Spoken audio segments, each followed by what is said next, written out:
And so the sort of the pro-life movement is sort of a little bit like this. And furthermore, they're constantly, essentially, the task that they want is the thing that they want is a profoundly regime complete objective.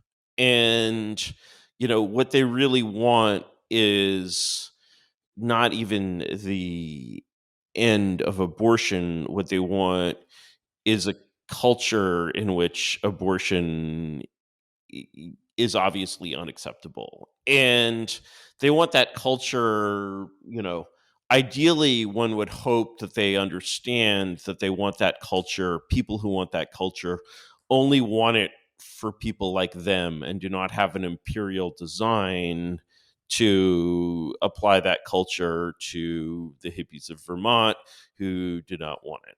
And so, the thing is that you can imagine, I personally, am horrified by abortion. I recently had a baby with a woman of a more blue state persuasion, and I am very lucky, consider myself very lucky that she was also horrified by abortion. And the so there are many people in the blue state world who are horrified by abortion. I have never heard a woman, whether red or blue, who was pregnant use the word fetus. I've never heard it. um and it's not for lack of hearing other things. And so, but what people from the blue state world don't want is they don't want the religious rule of the rules of South Carolina evangelicals over them. It's sort of like the fear of people in Boston in 1857 that the slave power conspiracy, so-called, was going to establish slavery on there'd be cotton plantations on Cape Cod or something, right? And so,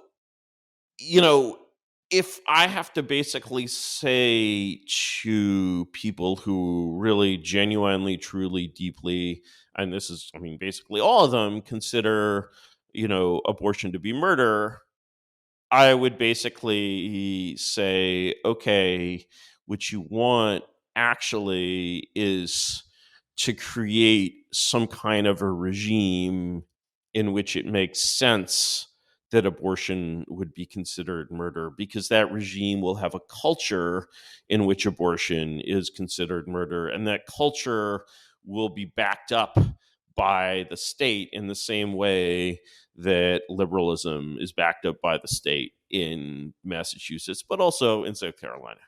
And so, you're basically, you have this kind of limited objective, and you're living in this dream world where the system works. Even though you don't believe the system works, you do believe the system works.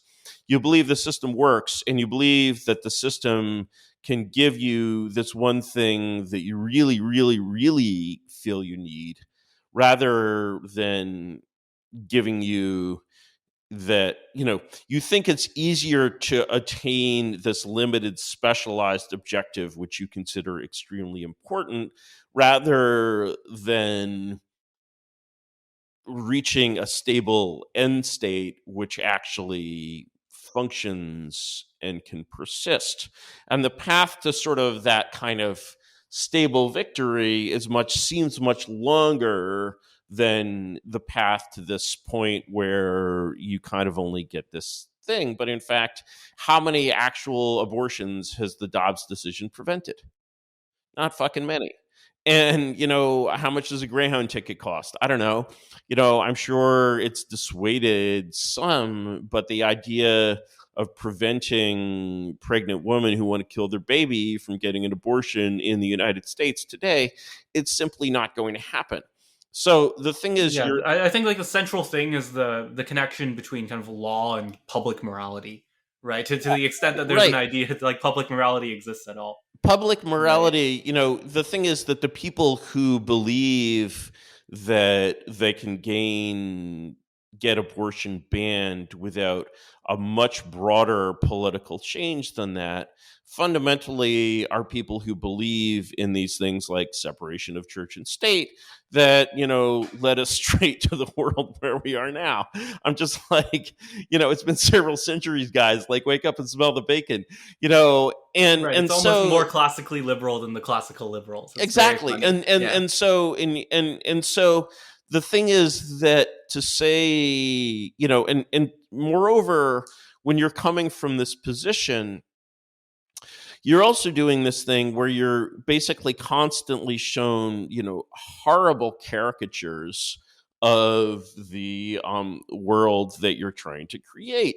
For example, Handmaid's Tale, etc. Well, if you read Handmaid's Tale, it essentially is to American evangelicals the way a work like Yud Sis is to Jews. It's like basically it's a demented, paranoid fantasy. I mean, one of the great lines of the 1950s, I believe, that kind of doesn't make a lot of sense now, but I'll make it make sense. Someone said, "Anti-Catholicism is the anti-Semitism of the intellectual." And that's been Yeah. true in America, in Anglo America, for a very long time. Awful Confessions of Maria Monk was the Yud anti-Catholic Yud of like the 1840s, where it was like this nun and she'd be like raped by monks or something, and and something just a horrible caricature stuff, right? And so that energy has today amongst the libs. I believe, Brian, you are a lib. You did grow up as a lib, is that correct? I don't know. I grew up in No. a very, very Chinese family, very Confucian family. Got it. So, yeah. Okay, In some that's ways, cool. Yeah. very like my family right now is still kind of pro lockdown, Mm-hmm. but in some ways Yeah, we're also very we're culturally we're we're conservative. we're uh, we're Confucius respecters around here. We call all things by their true names.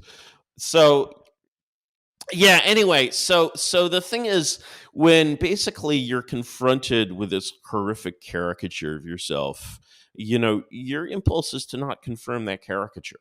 And that's the sort of, the impulse of basically a subordinate power. It's very, if you gain that kind of control over someone, it's very easy to like dominate them by accusing them falsely of the things they're not doing to get free of your power, but in fact should be doing.